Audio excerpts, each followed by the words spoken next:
Domihi animas chataratole, give me souls, take away the rest. Father John Po, SDB. We are now in the 25th Sunday in Ordinary Time. And the theme of our liturgy for today is timing na timing sa sitwasyon na hinaharap ng ating mundo ngayon or even in our country. No? It's about honesty and accountability. Now, we are shouting to our leaders, no? Be honest and report to us the power that we have granted to you, the duties and responsibility that we entrusted to you. How did you use it? We want you to be transparent to us.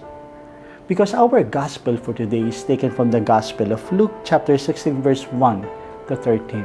And this is the parable of the Lord about this worker na pinagtiwalaan ng kanyang amo na malaking bagay, na patakbuhin ng kanyang business, thinking that he will do it well.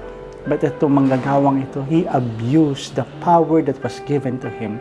But at the end, sabi ng kanyang amo, ano itong naririnig ko sa iyo?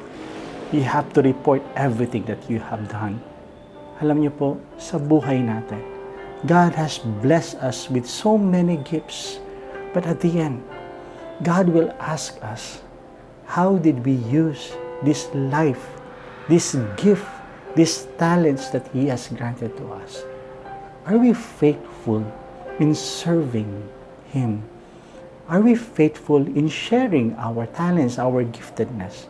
Or we have used it to abuse other people?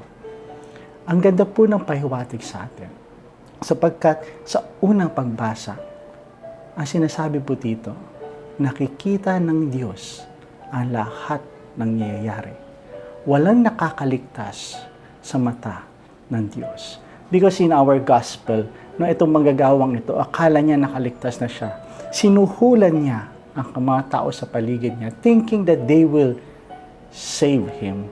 Parang nangyayari ngayon sa ating mundo, na itong kasamaan, ipinapasa pa sa kanilang kapwa. But the Lord said in the gospel, you thought you saved yourself. You might have saved your face dito sa mundong ito.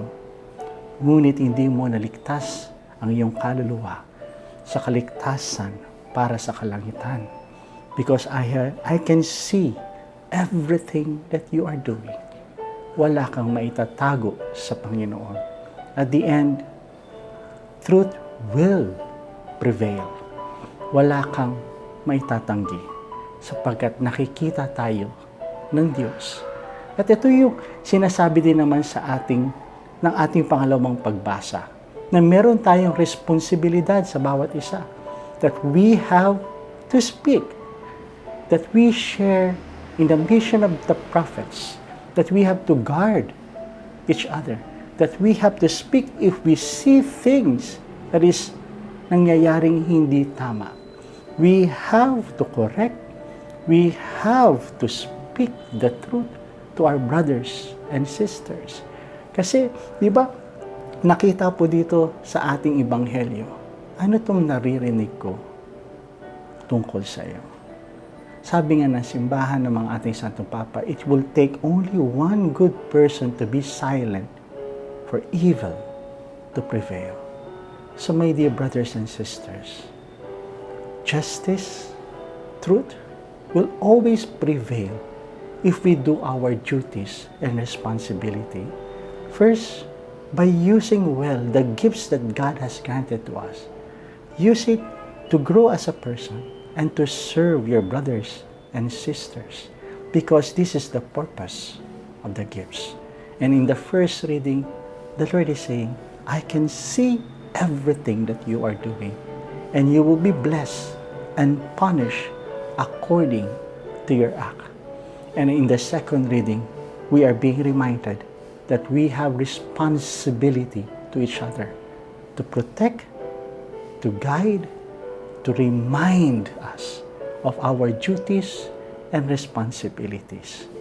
So once again, my dear friends, God is sharing to us this wonderful gift. Now, it's our duty to use it and to protect it. Once again, my dear brothers and sisters, God bless us all.